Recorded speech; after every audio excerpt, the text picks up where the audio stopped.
Hey guys, we are back in Genesis tonight. So we're going to be starting in chapter 14 tonight, but before we jump into reading from chapter 14, we kind of have to go back just a little bit. If you guys remember in Genesis 10, there were all these nations. This is right before the Tower of Babel in the Bible. We looked at how the Tower of Babel actually probably came before chapter 10, but in chapter 10 we have all these nations listed off, and they're the nations that are started by the three brothers Shem, Ham, and Japheth. And so we looked at how they kind of split apart and they settled in a wide range of land all over the Middle East, in Africa, in Europe, in Asia, and so they settled in a wide area between these three brothers. And tonight, that's going to come back. So a lot of the names and a lot of the nations that were started by those three brothers are going to come back into this story. So far in the narrative part, the Abram part of Genesis, we've seen Abram answer this call for his life to go and leave his home, bring his tribesmen, and bring along his nephew Lot. They start to wander the land, and they get to this place where God is going to give them this land, and there's a famine, so they have to go to Egypt. And while they're in Egypt, Abram doesn't really trust in the plan, and so he calls his wife his sister, and that gets him and his wife in trouble. So they actually end up getting kicked out of Egypt, and so they're heading back into this land where they had been roaming around, and so they come to this place where Abram and Lot say, okay, here's where we're going to settle, but because we have too many people in our tribes, we have to split apart. There's not enough resources in the land. So Abram and Lot split, and Lot takes what is deemed as probably the better land, or looks to be the better land, and then Abram goes in the opposite direction and takes the other part of the land. God ends up blessing Abram through that, and giving that spot to Abram and his family, and it ends up that the good land ends up becoming, eventually will become, Abram's land will eventually become the good land, whereas Lot's land ends up becoming the bad land, and we'll get into this chapter as well. And so here's where we start. We start with this story of Lot has settled in this place near Sodom, and all these kings and nations that we talked about a long time ago in Genesis 10 are going to pop back up here. So let's start by reading chapter 14, starting in verse 1. We're going to break this into three parts. There's the first part of the nations, there's the second part of Abram rescuing Lot, and then there's a third part of Abram being blessed and blessing one of the kings. So let's jump into it. Chapter 14, starting in verse 1. It says, in the days of Amraphel, king of Shinar, Arioch, king of Elasar, Chedorlaomer, king of Elam, and Tidal, king of Goyim. These kings made war with Bera, king of Sodom, Bersha, king of Gomorrah, Shinab, king of Admah, Shemeber, king of Zeboim, and the king of Belta, that is Zoar. And all these joined forces in the valley of Sidon, that is the Salt Sea, or the Dead Sea. 12 years they had served Chedorlaomer, but in the 13th year they rebelled. In the 14th year, Chedorlaomer and the kings who were with him came and defeated the Rephaim in Ashertoth Karnaim, the Zuzim in Ham, the Emim in Shava Kiriathaim, and the Horites in the hill country of Seir as far as El Paran on the border of the wilderness. Then they turned back and came to En Mishpat, that is Kadesh, and defeated all the country of the Amalekites, and also the Amorites who were dwelling in Hazazon Tamar. Then the king of Sodom, the king of Gomorrah, the king of Admah, and the king of Zeboim, and the king of Belta, that is Zoar, went out, and they joined battle in the valley of Sidon with Chedorlaomer, king of Elam, Tidal, king of Goyim, Amraphel, king of Shinar, and Arioch, king of Elasar. 4 kings against 5. Now the valley of Sidon was full of bitumen pits, and as the kings of Sodom and Gomorrah fled, some fell into them, and the rest fled to the hill country. So the enemy took all the possessions of Sodom and Gomorrah and all their provisions and went their way. They also took Lot, the son of Abram's brother, who was dwelling in Sodom, and his possessions and went their way. Then one who had escaped came and told Abram the Hebrew, who was living by the oaks of Mamre the Amorite, brother of Eshcol and Aner. These were allies of Abram. So we're going to stop there. I actually meant to stop one verse previous. So we have this setup of all these 9 nations that are listed off. Okay. So these 9 nations with their kings, and 4 of these kings, you have Amraphel, Arioch, Chedorlaomer, and Tidal. These 4 kings are kind of siding with the Grand King. So Chedorlaomer was actually king of all 9 of these tribes at one point. Then 5 of the tribes rebelled, and so they kind of split into these 2 groups, where the 4 kings, led by Chedorlaomer, were going to come up against the 5 other kings. That is Sodom, Gomorrah, Sodom, Gomorrah, Admah, Zeboim, and Zoar. And so it creates this war. And Chedorlaomer has already gone to several other tribes that could have rebelled as well, or that were just enemy tribes, and he's already conquered and defeated them. So Chedorlaomer and his group are on a roll. They're winning this war, and they start to march towards Sodom and Gomorrah and these 3 other kings. And so they get to what is called the Valley of Sidon, and if you remember from Noah's Ark, you remember that Noah built his ark with bitumen as pitch.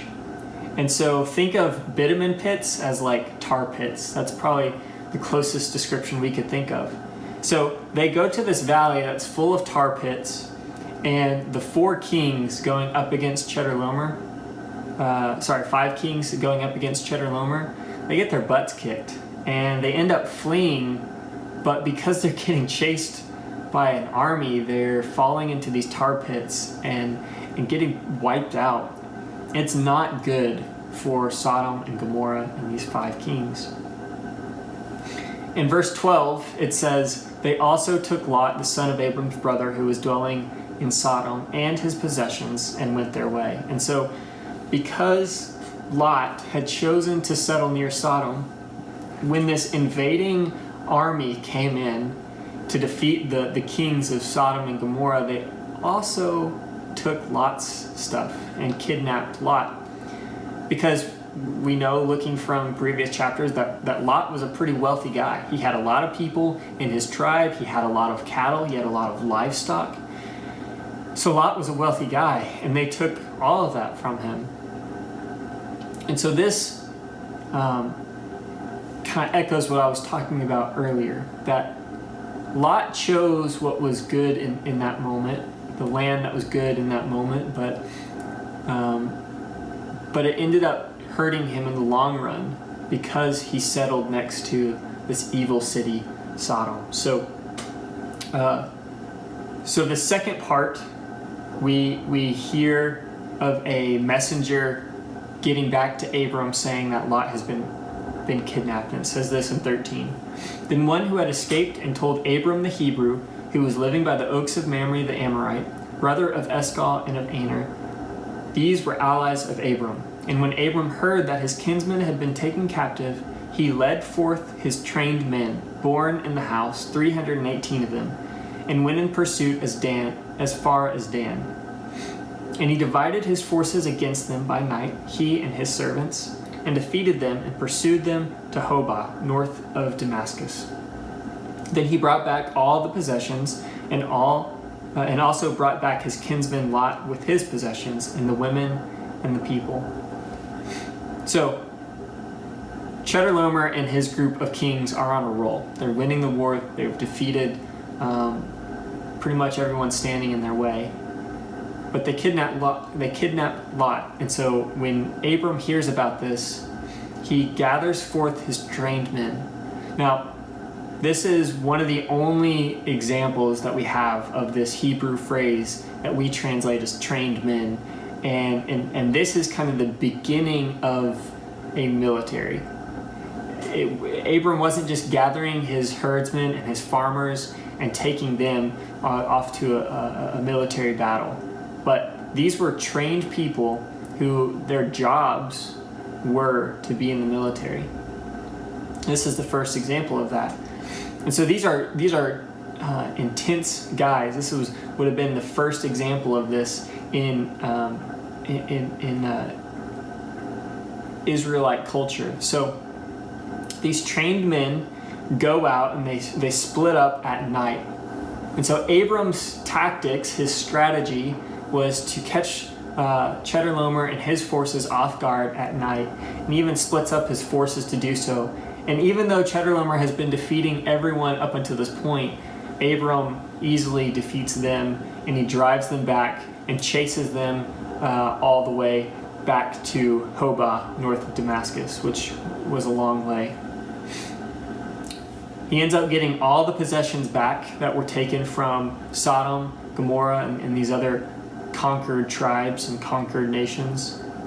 All of Lot's possessions, and all of the tribesmen and tribeswomen that were with Lot when they got captured. So this is kind of the second part in this, that Lot, or that Abram, as God's chosen family, right? We're going to see that God chooses Abram and his family over and over again. That as Abram, as the chosen family to lead this promise that God has given him of starting a nation and starting a people, that God follows through with that in leading him to rescue his nephew Lot. So these nations that are listed here are not the nations that, when we go back to Genesis 10, these are not the nations of the chosen brother. Abram is that chosen one, continued from Noah's lineage. So these other nations are the nations that were cursed, that were going to be enemies of Israel. And we see that here. We see we see Abram as the chosen one to continue God's, to hold God's blessing and to continue his covenant with his people, that Abram is easily able to defeat these other nations. Now, he uses some strategy and he uses some trained military men, but I still think it's God leading Abram and his people through this. And so we even see that he gets all the possessions, all the people back safe and sound, which leads us into the third part, starting in verse 17. Chapter 14, verse 17 says, "After his return from the defeat of Chedorlaomer and the kings who were with him, the king of Sodom went out to meet him at the valley of Shaveh," that is, the king's valley. "And Melchizedek, king of Salem, brought out bread and wine. He was priest of God Most High. And he blessed him and said, 'Blessed be Abram by God Most High, possessor of heaven and earth. And blessed be God Most High, who has delivered your enemies into your hand.' And Abram gave him 1/10 of everything. And king of Sodom said to Abram, 'Give me the persons, but take the goods for yourself.' But Abram said to the king of Sodom, 'I have lifted my hand to the Lord, God Most High, possessor of heaven and earth, that I would not take a thread or a sandal strap or anything that is yours, lest you say, I have made Abram rich. I will take nothing but what the young men have eaten and the share of the men who went with me. Let Aner, Eshcol, and Mamre take their share.'" Okay, so I'm going to break this up into two parts too. So part 3a, we have these two kings. We have Melchizedek and we have the king of Sodom. Now, Melchizedek is named. So that's generally a good indication of who the biblical authors want us to remember.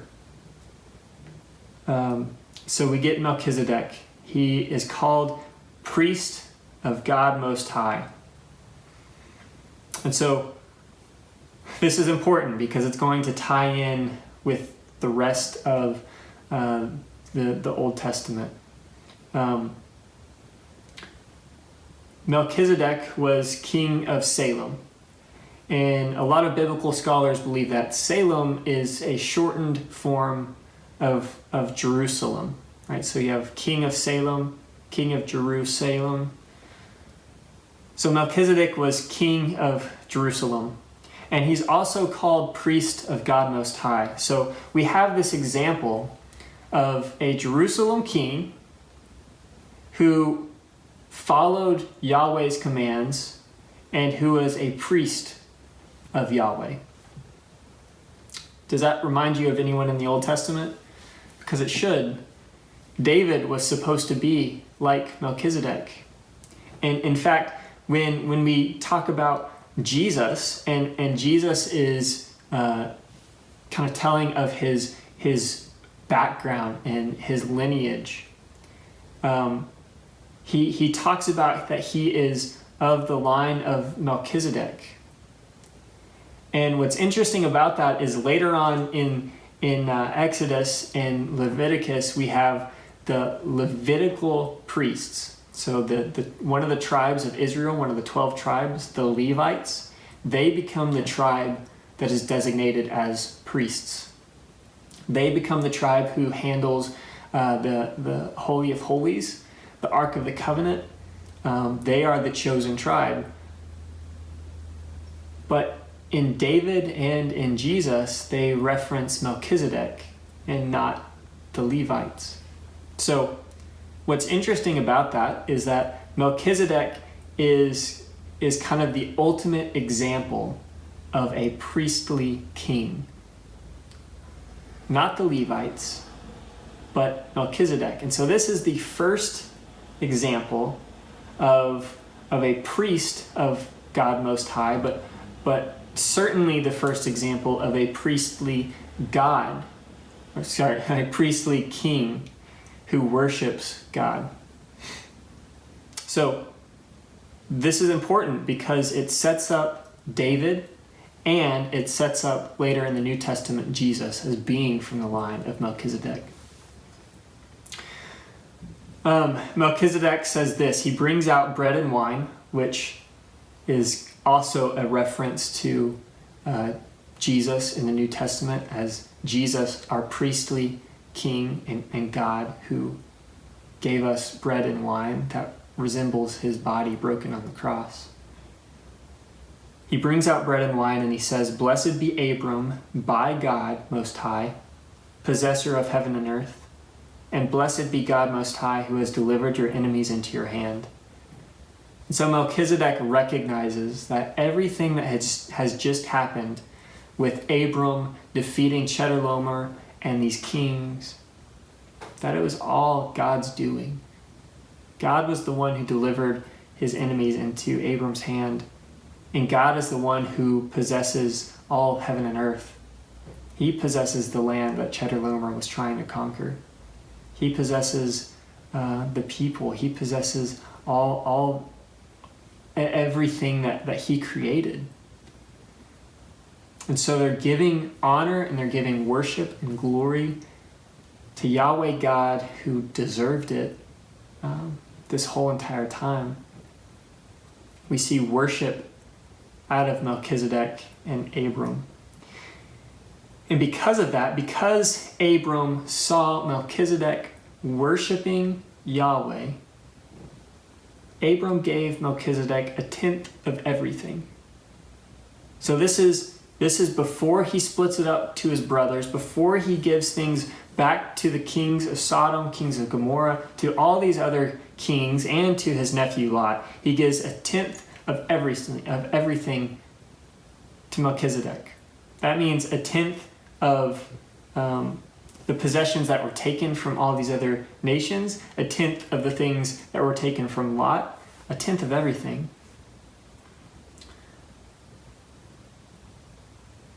So because Melchizedek responded in worship to Yahweh, giving Yahweh the credit, he gets blessed and rewarded with a tenth of all these possessions, probably increasing his wealth quite a bit. Now, on the other side, part 3b, we see the king of Sodom's response. And he says, "Give me the persons, but take the goods for yourself." See, he doesn't give any recognition to what happened. He wants the people. He wants Lot's people. He wants the tribe. He wants to become a bigger nation, and he's kind of bartering with Abram, and he's saying, "Look, if you can have all the stuff you want, just give me all the people, give me the tribes. I want to increase my nation." And that may seem innocent at first, but when you look at what just happened, Sodom was conquered by a bigger nation. So Sodom wants more people to be protected. He wants more people for himself so his nation can be more secure at the expense of Abram and Lot and some of these other nations around him. See, it's a very selfish way of thinking. And I think we can see that a lot even today, and I'll get into that in a little bit, but the king of Sodom had this mindset of, okay, this bad thing happened to us. How can I protect myself? How can I look for myself and my nation above everyone else? And Abram recognized that, and because of that, he said, "Look, I'm not going to keep anything. I don't want the possessions because I trust in Yahweh God who is going to provide for me, and I don't need this stuff." He's not counting on the king of Sodom to make Abram rich. He's counting on God to give him richness. And so he takes the food and the things that the young men, his soldiers, have already eaten, and he gives the rest to his brothers and to his allies. So, what is this? How does this apply to our lives? How can we take this story of warring nations, of a rescuing of Lot, Abram's nephew, and then of worship between Melchizedek and Abram? Well, I think that as we look at this first section, we can look at God's promises. So God had promised to Noah to bless him, and through his sons, he blessed two of the three sons, and one of those sons ended up leading to Abram.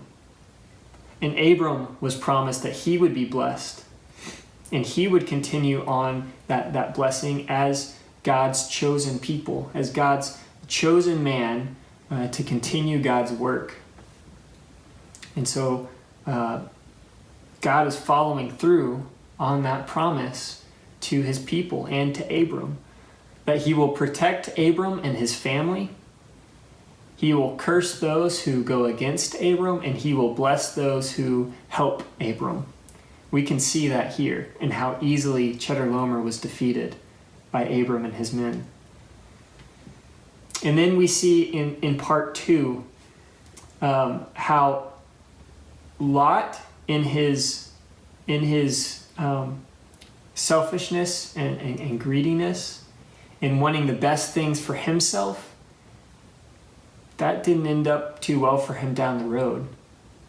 And in his short-sightedness of wanting the best thing he could have in that moment, he didn't recognize that maybe he shouldn't live really close to Sodom. Maybe he shouldn't live next to someone who maybe doesn't make good decisions. Maybe someone who is not worshiping Yahweh. And again, we see God's promises, God follow through with his promises, and Lot being rescued by Abram. And in the third part, which I think is the climactic section of this chapter, we see that a king who worships Yahweh is remembered and recognized by Israel for a very long time. And in fact, Jesus references this king who worships and recognizes Yahweh after defeating other nations. He gives the credit to Yahweh the whole entire time. And so, what can we learn from that? Well, we can look for the things God is doing in our life and give credit to him. You know, I think a lot of the things in our life right now are maybe a little topsy-turvy. Maybe they're a little turned upside down, and maybe things are unusual. We're not in our comfortable routines as much, but I still believe that God is working in our lives, and he's teaching us, and he's showing us things that maybe we wouldn't have learned otherwise. And so we can have two mindsets about that. We can have this mindset of Melchizedek, who, even in turmoil, even in chaos, Melchizedek recognized when God was working, and he worshiped and praised him. I think that's the mindset we should be having. Whereas King of Sodom, he had this mindset of chaos and turmoil is around me, so I'm going to think about myself and about my nation. It became a selfish thought and a protecting thought rather than a worshipful and serving thought and mindset. And I think that echoes a lot of what we're going through today. I think we can see it on the news. We saw it in the first few weeks of this thing where people were buying rolls and rolls and rolls of toilet paper. Now, no one was actually going to use 20 packages of toilet paper right away, but they had this hoarding mindset because they wanted to protect themselves and their family at the expense of other people. We can see that in the food shortages. Everyone panic buying up food because they want to gather all the food they can for themselves at the expense of other people. And I'm sure there are other ways we can see this happening, where in the hands, in the moments of panic and chaos, we see people who start to think about themselves. And they don't think outward. They don't think about others, and they don't care about others as long as they are protected and safe. And that's the mindset that the king of Sodom had. And he missed out on a lot because he had that mindset. And so here's what I would like us to do, and here's how I would like us to have this mindset is, I know for a lot of us this is a crazy time, but let's still be thinking of ways to serve those around us. And let's do that in a safe way, in a way that we're not taking extreme risks, or we're not taking, we're not being dangerous about it to ourselves and to our families. But we certainly can still be looking to serve those around us. And maybe for you guys, that's serving your parents.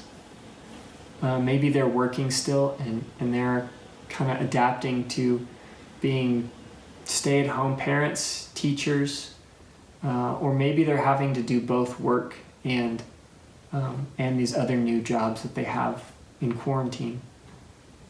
So let's serve them.